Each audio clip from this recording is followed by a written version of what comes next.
The career of Australia's highest flying prosecutor is under attack after a scathing judgment from the New South Wales Appeal Court, which threw out the murder conviction of Sydney man Gordon Wood over the 1995 death of his girlfriend, model Caroline Byrne. Criminal lawyers have called for a sweeping review of the cases overseen by Crown Prosecutor Mark Tedeschi. He may face a formal complaint over his conduct after the appeal judges found he relied on fiction and dangerous reasoning in the Wood case. Reporter Deborah Cornwall has investigated other cases where the prosecutor has found himself accused.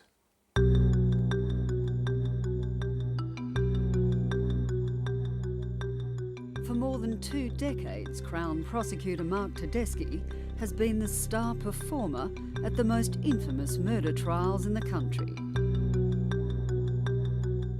From serial killer Ivan Milat and political assassin Fung No, to the highly controversial case of baby killer Kelly Lang. Now something's happened to the child. Now is the time to tell us. I don't know. Nothing happened. Nothing has happened to her. With so many scalps on his belt, it's hardly surprising Mark Tedeschi is a polarising figure, the champion of crime victims and the prosecutor defence lawyers love to hate. It seems to me he's a zealot who wants to go for the win. Mr Tedeschi is a remarkable man. The murder conviction of Gordon Wood, one-time chauffeur to the late celebrity stockbroker Rene Rivkin, was at the time one of his greatest triumphs. It'll be one of the biggest wins you've had of your career, Mr Tedeschi. Sorry, I can't comment. But 2 weeks ago, Tedeschi's brilliant career suddenly hit the wall. Thank you, because it's all a little bit overwhelming. 3 appeal court justices threw out the Wood conviction, ordering his release from jail immediately. I have reviewed the whole of the evidence and have concluded that I am not satisfied beyond reasonable doubt that Gordon Wood murdered Caroline Byrne as charged. The appeal judges demolished the prosecution case in which Wood had been accused of hurling his girlfriend, model Caroline Byrne, to her death at the Gap, Sydney's most notorious suicide spot. But the most savage criticism was reserved for Mr Tedeschi, the judges accusing the prosecutor of failing his most basic obligations to put the case fairly to the jury.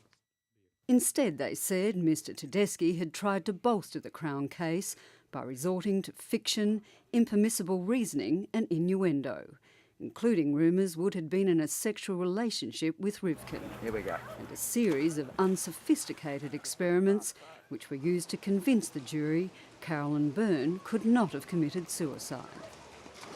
Caroline Byrne's father was so stunned by the judgment, it's only now he feels ready to comment.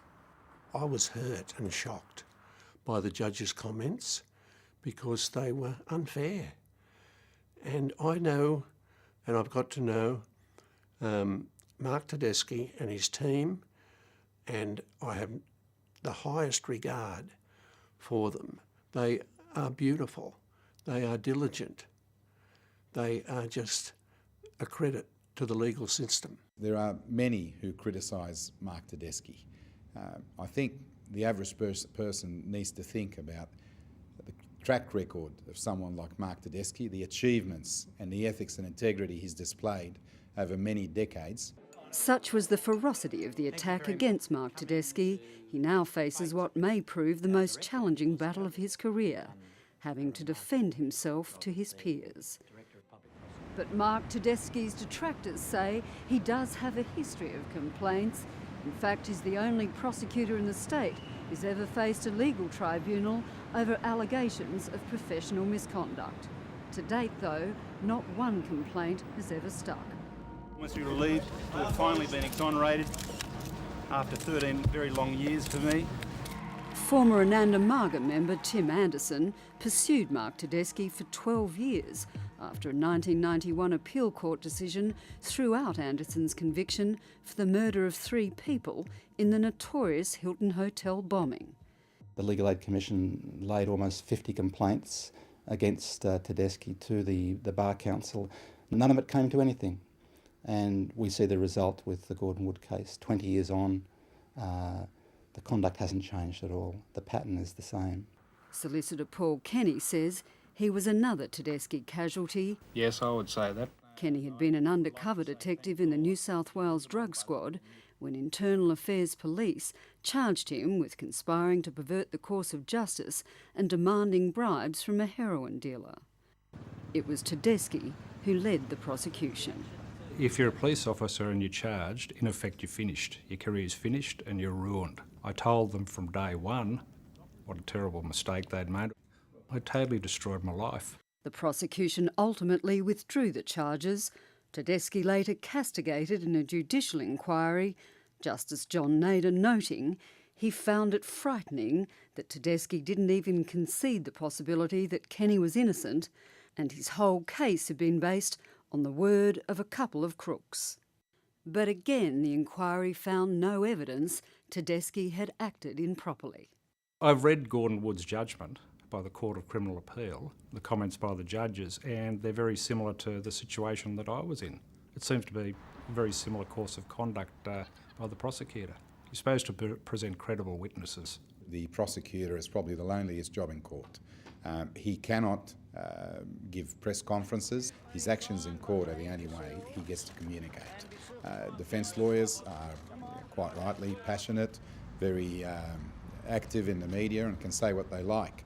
In a sense, it's unfair that one side gets to say and do what they like and the other side has all the checks and balances on it. That's exactly what Mark Tedeschi has around him.